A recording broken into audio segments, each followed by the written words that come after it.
Pemirsa Metro TV Lampung, selama 30 menit ke depan saya Herdiani Oktavia akan menemani Anda untuk mengupas tajuk dan juga berita apa saja yang sedang publish dan hits di 4 platform media Lampung Post Group kali ini. Dan saat ini bersama saya sudah ada Mustaan Basran, Kadif Content Enrichment Harian Umum Lampung Post. Namun sebelum kita lanjutkan untuk tajuk kali ini, mari kita saksikan terlebih dahulu video editorial berikut ini.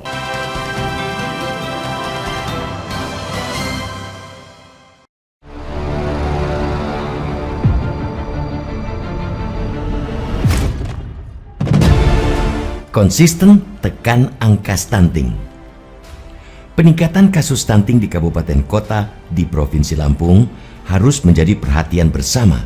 Untuk itu, sejumlah pemerintah kabupaten atau Pemkab harus berkomitmen dalam melakukan penurunan angka stunting dan membebaskan masyarakatnya dari stunting.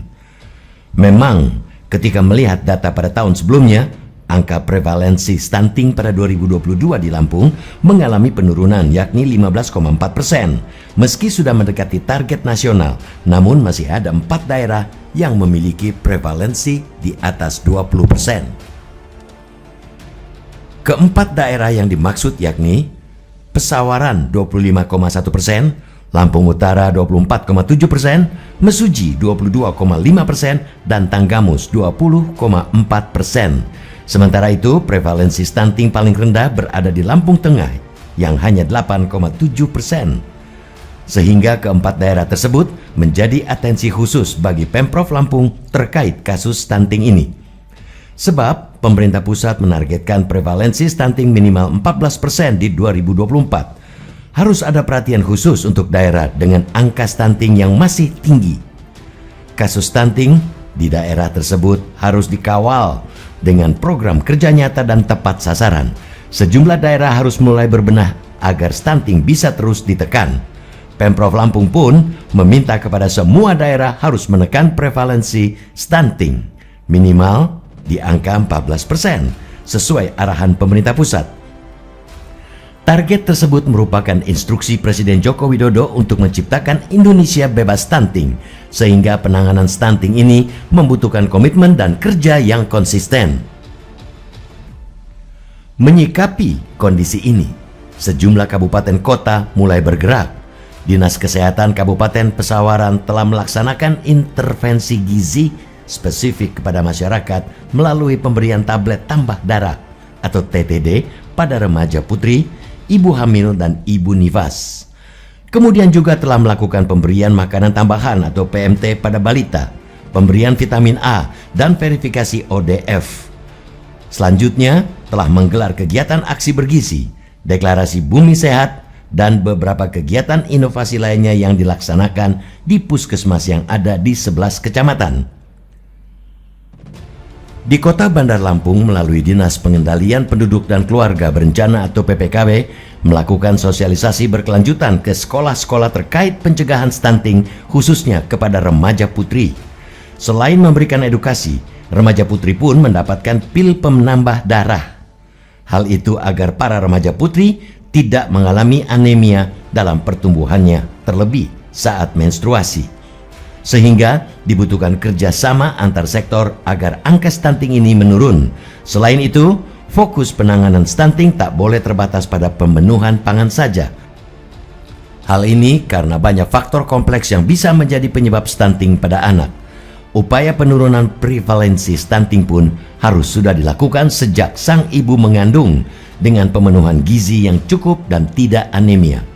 Upaya orang tua semasa tumbuh kembang anak sangatlah penting dalam menekan stunting, seperti memberikan ASI sebagai asupan nutrisi utama bayi dan rutin melakukan pemantauan pertumbuhan. Masyarakat sekitar pun harus turut menyadari pentingnya pengentasan stunting agar angkanya menurun. Melakukan pemeriksaan di puskesmas atau posyandu juga harus dilakukan secara rutin agar perkembangan bayi tercatat. Publik berharap banyak kepada kader posyandu sebagai orang yang paling dekat dengan orang tua anak. Kader-kader harus diberi pelatihan dan ilmu pengetahuan yang cukup sebagai ujung tombak pengentasan stunting ini.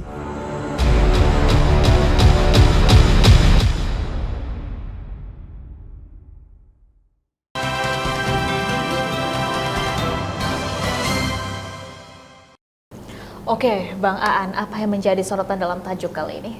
Tajuk kali ini kita mengajak pemerintah untuk konsisten ya menekan angka stunting di Lampung, di Indonesia maupun khususnya di Lampung ya. Oke. Itu karena memang angka stunting ini sangat mengkhawatirkan terkait dengan bagaimana masa depan generasi bangsa ke depan gitu ya. Yaitu karena beberapa anak yang terhambat pertumbuhannya itu ya seperti kerdil gitu. Itu juga ternyata juga jika dilihat tidak begitu bagus untuk performa mereka dalam memimpin bangsa ini ke depan. Baik, nah sebenarnya seperti apa Bang kondisi dari stunting itu sendiri, tepatnya yang ada di Provinsi Lampung? Ya, di Provinsi Lampung ini sebenarnya kalau rata-rata itu sudah mendekati angka target dari nasional ya. Target itu 7, sementara rata-rata Lampung ini 15% angka prevalensi stuntingnya gitu ya. Tapi memang ada 4 kabupaten yang angka prevalensi stuntingnya itu luar biasa di atas 20%. Yaitu ada Lampung Utara dia, kemudian Pesawaran ya, kemudian ada beberapa lagi, 2 lagi. Tapi memang itu yang harus 4 daerah ini yang harus dikejar walaupun rata-rata sudah baik angka prevalensi stunting Lampung gitu. Sementara kan target yang disampaikan itu 7% gitu. Ya lumayan gitu, asal jangan di atas 20%. Itu sudah diberi sinyal merah oleh pemerintah pusat bahwa harus segera ditangani. Betul, memang kita lihat adanya penurunan daripada tahun sebelumnya, tetapi tentunya kita masih mengejar target tersebut. 7% itu ya. Iya, nah tadi Abang sempat sampaikan bahwasannya ini juga berkaitan dengan kualitas sumber daya manusia di masa depan. Iya, apa sebenarnya yang menjadi kita poin tekankan di sini? Stunting itu kan sebenarnya bisa dikatakan adalah kekurangan nutrisi gizi ya, gizi berimbang gitu ya. Jadi bukan hanya pengadaan bahan makanan gitu lah. Kalau bahan makanan saja tanpa gizi itu sama aja akan menghambat pertumbuhan. Tapi yang gizi seimbang, jadi pertumbuhannya sehat, termasuk juga bukan hanya pertumbuhan tubuhnya, tapi pertumbuhan psikologis, pertumbuhan kecerdasannya ya itu. Jadi kalau stunting itu juga khawatirnya berdampak pada kecerdasannya juga yang rendah gitu loh. Kemudian psikologisnya tidak bagus kan gitu. Itu akan merusak masa depan generasi depan yang akan memimpin bangsa ini di masa depan. Baik Bang, nanti akan kita lanjutkan lagi obrolan kita tentunya. Untuk Anda pemirsa Metro TV Lampung, tetaplah bersama kami dalam Bedah Tajuk Lampung Pos.